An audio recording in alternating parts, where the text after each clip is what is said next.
morning, everyone. It's International Women's Day 2026, and I'm starting this day a little differently. See these scales in my hand?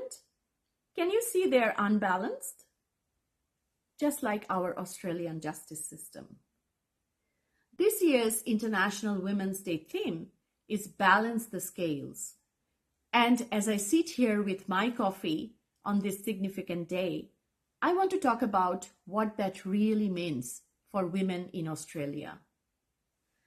Because here's a statistic that should make every Australian uncomfortable. In New South Wales, the conviction rate for sexual assault is just 11%.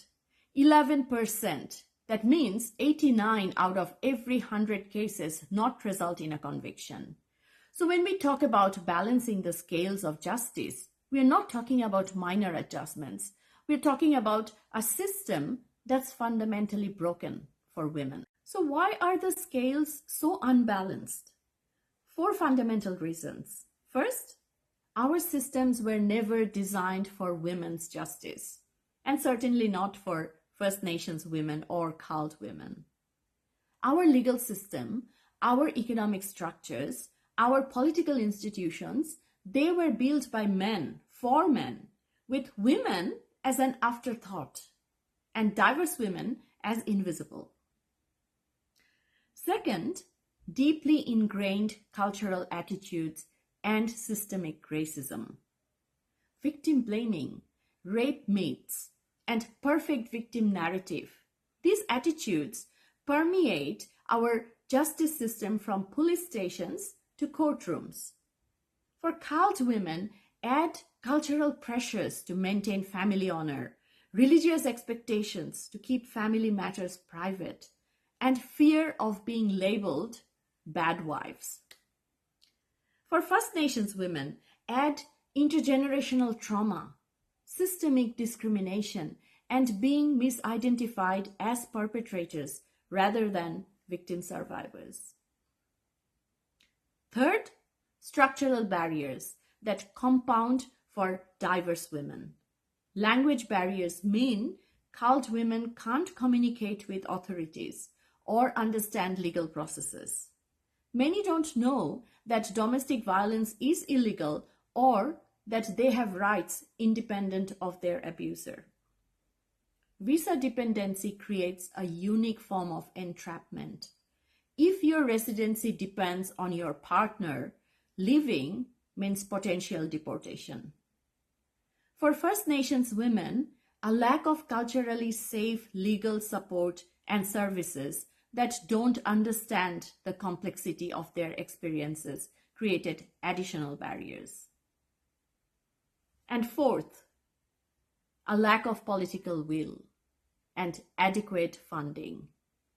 We know what works: specialist domestic violence courts, trauma-informed legal processes, community-led First Nations justice programs, culturally appropriate services with interpreters, and properly funded legal aid. But these solutions require investment, and gender equality is chronically underfunded. Until we prioritize women's justice, all women's justice, with real resources, the scales will remain unbalanced. The impact of this injustice: women and girls living in fear, survivors who never report because they know the system will fail them. First Nations women are dying from family violence at rates 34 times higher than other women. CALD women are trapped in violent relationships because their visa depends on their abuser and because they don't speak English well enough to navigate the legal system, or because their community will shame them for speaking out.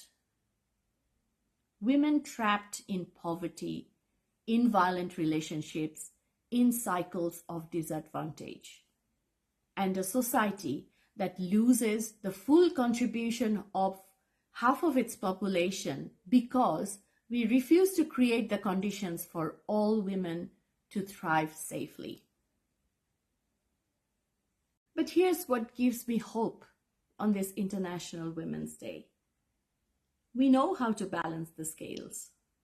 First, transform our justice system, implement specialist courts, trauma-informed processes, and survivor-centered approaches that recognize the specific barriers faced by First Nations and CALD women. Second, center First Nations women's leadership in designing solutions for communities, self-determined, culturally safe approaches. Third, provide culturally appropriate services for CALD women, interpreters, legal education in multiple languages, visa protections for survivors, and community-led programs that understand cultural contexts without excusing violence. Fourth, close the gender pay gap and ensure economic security for all women, recognizing that migrant and refugee women are overrepresented in low-income, insecure work. And fifth, fund these solutions properly.